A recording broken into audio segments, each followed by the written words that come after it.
Let's say you witness your ex or your romantic interest traversing through the car park of the shopping mall with someone else, and this other person, as you observe them continuously walk towards their own car, you see, oh, she is with someone else, and you're wondering who this person is. Obviously, it's either a friend or it's some other romantic interest of her own.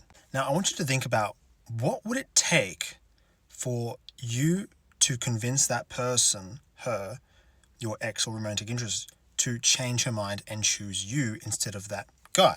He's got a nice Volkswagen, he doesn't look particularly threatening or particularly interesting or noteworthy, and yet she's still hanging out with him.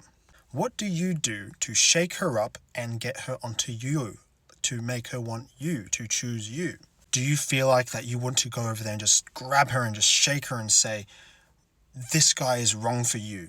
What are you doing with this guy?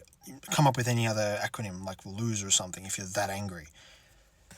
Are you feeling hurt inside? Are you feeling outraged, betrayed, maybe even disgusted? Do you want to think about what you just saw and think about writing a long text message to her to try and explain your next move, why you can't see her again, how seeing that made you feel? Just think about what it would take for you to walk up to her and to get her to change your mind. What would it actually take? It's like the elevator pitch. I want you to think about, what would it actually take for her to choose you over that guy? You could be dismissive and say, oh, let her choose that piece of trash, or she's not worth it, blah, blah, blah. But if you actually value her, then you might be asking yourself, well, if that's the case, if I value this person, then how do I get her to choose me? And the unfortunate thing is, we're actually asking the wrong question here. By asking, how do I make her choose me? That is actually an impossible question to answer, because you cannot actually make someone to do something. You can't make someone choose. You cannot make a horse drink water. Only the horse can decide if it wants to drink water. You can't make that decision for the horse. Now, you can influence the horse. You can give it salt to make it more thirsty. You can create an environment where water is somewhat abundant or delicious for the horse, so that the horse will be more likely to drink. Be like a cat coming to your house in search of excellent milk to drink. But you can't force the cat to drink out of your bowl. So, if we're asking the question, how do I make her choose me as opposed to the other guy, I hope that even just by asking this question, it makes you think about what relevant factors are actually at play when it comes to the process of making decisions. But before we go into what factors are at play, let's re-ask the question. What can I do to let her choose me? Because like I said, there is nothing you can do to make her do something.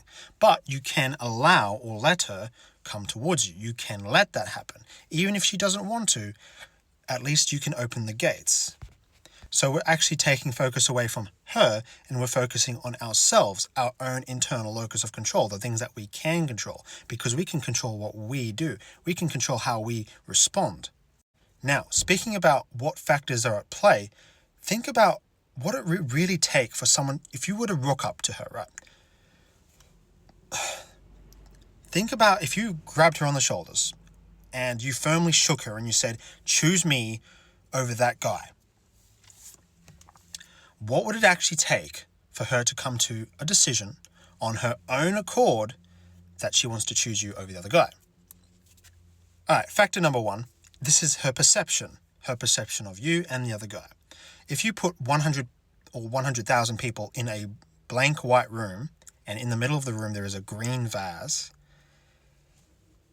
you're going to have 100,000 wildly different thoughts and emotions about that green vase. The green vase doesn't do anything, it doesn't change, but there's like wildly different feelings, emotions, and thoughts about that green vase.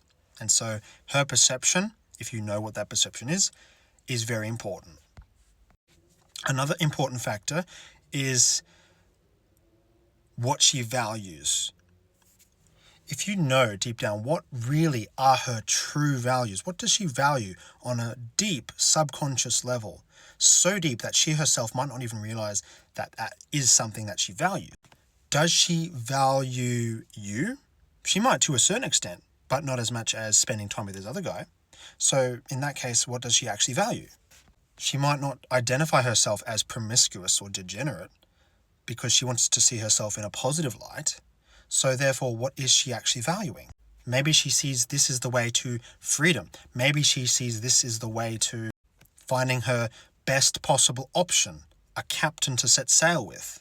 Maybe she doesn't want to settle down with anyone in particular just yet, and this isn't even the only guy she's hanging out with. Maybe she's looking for someone to have children with, and she's just looking at, again, the best option. Maybe she identifies herself as borderline personality disorder, where she just kind of blames the system and she attaches her identity to the system, right?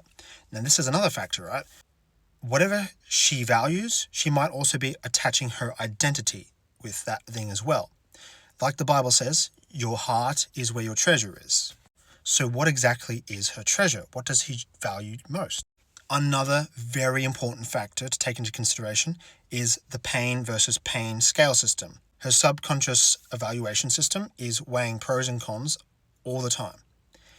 Now, if she's not with you and she's spending time with the other guy, it means that the pain of being with you is greater than the pain of being away from you. The pain of being with you is greater than the pain of being with this other guy. Now, this might not be the only factor that plays out at all times, because you could be absent from someone for such a long time where you're just not even thinking about them. And this could be another factor. Maybe you're just not even on her radar. She doesn't even think about you. She doesn't basically know you exist. And this could be because of a category that you've unintentionally and accidentally placed yourself in. Have you positioned yourself as someone that she spends time thinking about? You know, McDonald's, right? They spend millions, probably billions, on advertising. Now, the advertising doesn't necessarily make them sales, but this is what the advertising does. If you've ever heard the saying, out of sight, out of mind, McDonald's does the opposite. If you're in sight, you're in mind. They present the offer, they present the deal, they put an image in your head and they make you sit with that, and it plants a seed and then it grows. They're putting an idea in your head and they're trying to stimulate you into taking action. They do this via emotional stimuli. Course in my bio if you'd like to check that out for activating some type of emotional stimuli in the other person. Also, in her mind, she has a good reason to be choosing that other guy over you. There is a reason. We cannot fall for the fundamental attribution error, which is FAE bias, and start blaming and accusing her and doing whatnot. In her mind, she has a good reason for doing what she does. So have faith in that. Now, I want to finish this off by saying, what can you actually do other than maybe considering these factors, right? You could potentially manifest your way through visualization by improving your hypnotic rhythm and thinking about good thoughts. So instead of focusing on all the negatives, you're focusing on as much positives as possible. And this doesn't mean you're dismissing or ignoring potential things that exist, but it does mean you're going to be amplifying the things that can exist, because your imagination creates your reality. And so if you start thinking about all the so-called negative things, then you're probably more likely to see all of those negative things as opposed to the positive things, because your RAS, your reticular activating system in the brain, is going to want to see more of those things, right? And this is why affirmations work so well, because when you start saying affirmations over and over again in the mirror, as long as you believe them and you instill them as part of your lifestyle, you're more likely to see that, because that's what the brain is going to be looking for.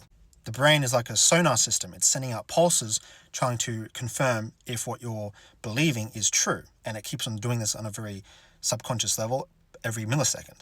Now, at the end of the day, when you see her hanging out with some other guy in the shopping mall car park, what do? Do you confront her and shake her on the shoulders and tell her that you're the best option?